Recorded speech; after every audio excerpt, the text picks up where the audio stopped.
నమస్కారం.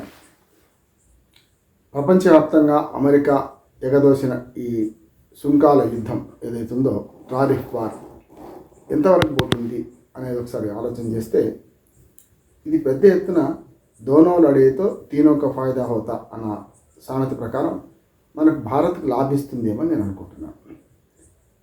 ట్రంప్ సీత ఎవడు చెప్పిన వినన్నట్టు అన్ని రకాల సుంకాలు మన మీద కూడా విధిస్తున్నారు. కానీ మన దగ్గరకు వచ్చేకల్లా అంతా కలిస్తే 10% ఉన్న సుంకం 26% చేరుకున్నది.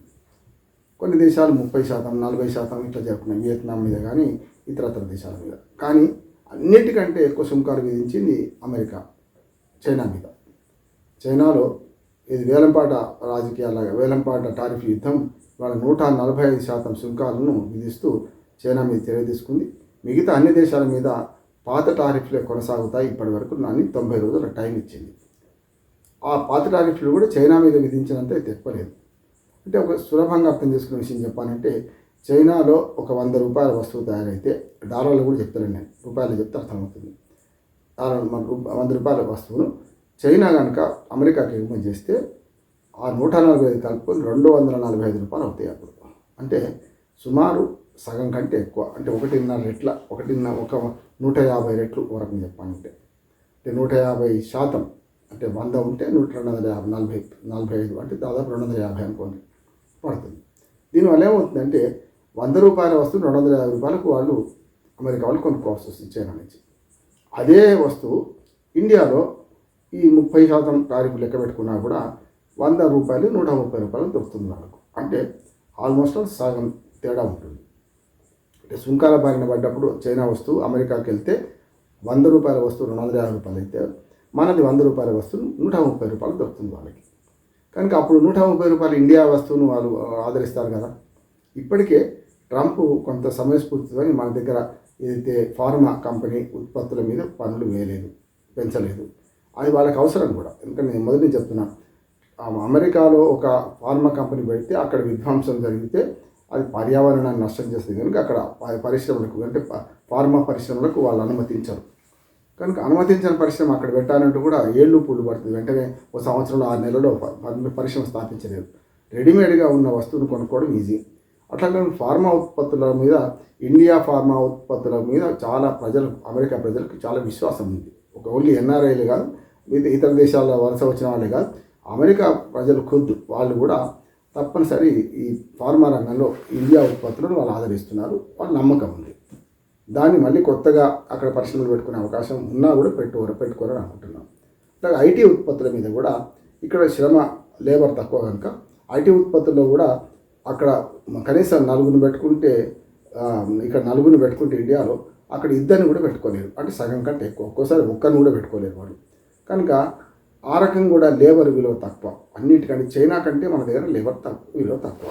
కనుక మన ఉత్పత్తులు తక్కువగా రావడానికి ప్రధాన కారణం ఏంటంటే, ఇక్కడ లేబర్ అక్కడ ఎక్కువ కాస్ట్ కనుక అమెరికాలో వీటిని మనం పెట్టుకోలేరు. కనుక అది ఫార్మా ఉత్పత్తులు కావచ్చు, ముఖ్యంగా ఐటీ రంగంలో ఉత్పత్తులు కావచ్చు. బెంగళూరు నగరం, హైదరాబాద్ లాంటి నగరం ఇవాళ ఐటీ హబ్లుగా మారిపోవడానికి ప్రధాన కారణం అది. అమెరికాని ప్రధాన దిగుమతిదారు ఇక్కడి నుంచి ఐటీ ఉత్పత్తుల విషయంలో, ఫార్మా రంగంలో కూడా మనకు. అట్లా హైదరాబాద్ కూడా ఫార్మా హబ్గా మారిపోయింది. ఈ రెండింటి మినహాయిస్తే ఇప్పుడు కార్ల ఉత్పత్తి, సెల్ ఫోన్ల ఉత్పత్తి, ఇవన్నీ కూడా దోనో లడేతో తీనో కా ఫాయిదా హోతా అన్నట్టు 140% సుంకాలు విధించిన చైనా నుంచి దిగుమతి కంటే ఇండియా నుంచి దిగుమతి చేసుకోవడం కరెక్ట్ అని అమెరికా ప్రజలు భావిస్తారు. అందుకని అమెరికా దిగ్గజ కంపెనీలు చాలా కూడా, కార్ల కంపెనీలు అని మెర్సిడీస్ నుంచి మొదలు చాలా కంపెనీలు మనకు ఇండియాకు వచ్చే అవకాశం వస్తున్నాయి కూడా. అట్లాగే చాలా మనకు సెల్ ఫోన్ కంపెనీలు కూడా ఇండియాకు వచ్చి తయారు చేసుకుంటే బాగుంటుందని అనుకుంటున్నాను. అంటే టారిఫ్ యుద్ధంలో ఇండియా సేఫెస్ట్ ప్లేస్. ఎంత పెంచినా చైనా అంత పెంచదు కనుక చైనా నుంచి దిగుమతి చేసుకోవడానికంటే భారతదేశం నుంచి ఈ ఉత్పత్తులు, అవి చాలా ఉత్పత్తులను దిగుమతి చేసుకోవడానికి అవకాశం ఉంటుంది అని అమెరికా ప్రజలు భావిస్తున్నారు. అది చవకైనప్పుడు అమెరికా కంపెనీలు కానీ, ప్రపంచవ్యాప్తంగా ఉన్న దిగ్గజ కంపెనీలు కానీ ఇక్కడి నుంచి ఉత్పత్తి ప్రారంభించే ప్రయత్నం చేస్తారు. దానికి 2 కారణాలు. ఒకటి, భౌగోళికంగా అనుకూలమైన పరిస్థితులు ఉన్నాయి ఇక్కడ, సమశీతోష్ణ స్థితి. దాంతోపాటు ఇక్కడ ఐటీ ఉత్పత్తులకు ఎట్లా ఉందో మిగతా ఉత్పత్తులు కనుక పెంచుకుంటే, తమ కార్లు కానీ, సెల్ ఫోన్లు కానీ, ఇతరత్ర చాలా ఉత్పత్తుల విషయంలో ఇక్కడ పెంచుకుంటే ఆ సుంకాల భారీ తక్కువ ఉంటుంది కనుక అక్కడ తక్కువ ధర కొనుక్కోవచ్చు. కనుక వయా మీడియా చైనా అమెరికా వారు యుద్ధంలో ఏమంటారు దాన్ని ఈ సుంకాల యుద్ధంలో మనం లాభపడే అవకాశం ఉందని నేను అనుకుంటున్నాను. ఇంకొకటి చైనా డెవలప్ అయిన దానికంటే ఇండియా కొంతవరకు ఎగుమతుల విషయంలో డెవలప్ అయితే ఇప్పుడు వెంటనే వచ్చే మన అమెరికాకు వచ్చే నష్టం కూడా లేదు. ఎందుకంటే అమెరికా పోటీ పడుతుంది చైనాతో ఆర్థిక రంగంలో, ముఖ్యంగా ఆర్థిక వ్యవస్థలో 1-2 స్థానాల్లో అమెరికా చైనా ఉన్నాయి కనుక ఎప్పుడో 5వ స్థానంలో ఉన్న దీన్ని మెల్లమెల్లగా దాటేసే అవకాశం ఉంది, 3వ స్థానం ఎగబాకే అవకాశం ఉంది కనుక సమీప ప్రత్యర్థుల మధ్య ఇంకో ప్రత్యర్థిని డెవలప్ చేస్తే బాగుంటుందని చెప్పి అమెరికా మనకు ఇండియా వైపు మొగ్గు చూపే అవకాశం ఉంటుంది. ఏ రకంగా చూసినా చైనా కంటే అమెరికాకు మనం మిత్ర దేశంగా ఉంటాం కనుక ఆ రకంగా కూడా అంటే ఓ రకంగా చెప్పాలంటే బయాస్డ్ కాకుండా ఉంటుంది. పెద్ద శత్రువును ఎదుర్కొనే క్రమంలో మనం చిన్న శత్రువు అయినా సరే ఒక రకంగా మిత్రపక్షంగా ఉంటుంది కనుక ఇండియా నుంచే దిగుమతులు చేసుకునే క్రమం వాళ్ళు ఆలోచన చేస్తే చాలా కంపెనీలు మన ఇండియాకు వచ్చే అవకాశం ఉంది.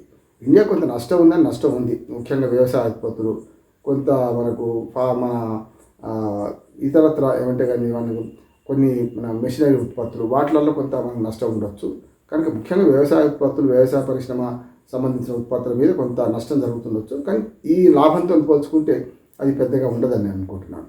అంటే చాలా దేశాలు వ్యవసాయ ఉత్పత్తులు దిగుమతి చేసుకోవడానికి మనతో సిద్ధంగా ఉన్నాయి, వేరే దేశాలు బియ్యంతో సహా.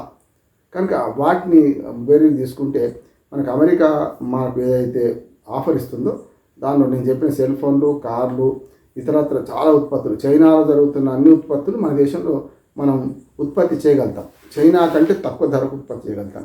కనుక సుంకాలు ఒకవేళ చైనాను పోటీగా చూపించి కొంచెం పెంచినా కూడా మనం భరించే స్థితిలో ఉన్నాం. ఈ సుంకాల బరువును మోసేవాడు అక్కడ కదా అమెరికాలో, కనుక వాళ్ళు కూడా భరిస్తారు. చైనా వస్తువుల కంటే ఇండియా వస్తువులు సగానికి సగం తక్కువ దొరికే అవకాశం ఉంటుంది కనుక సగం రేట్లో అప్పుడు ఆటోమేటిక్గా భారతదేశం యొక్క ఉత్పత్తుల విలువ పెరిగే అవకాశం ఉంది, ఎగుమతుల విలువ పెరిగే అవకాశం ఉంది.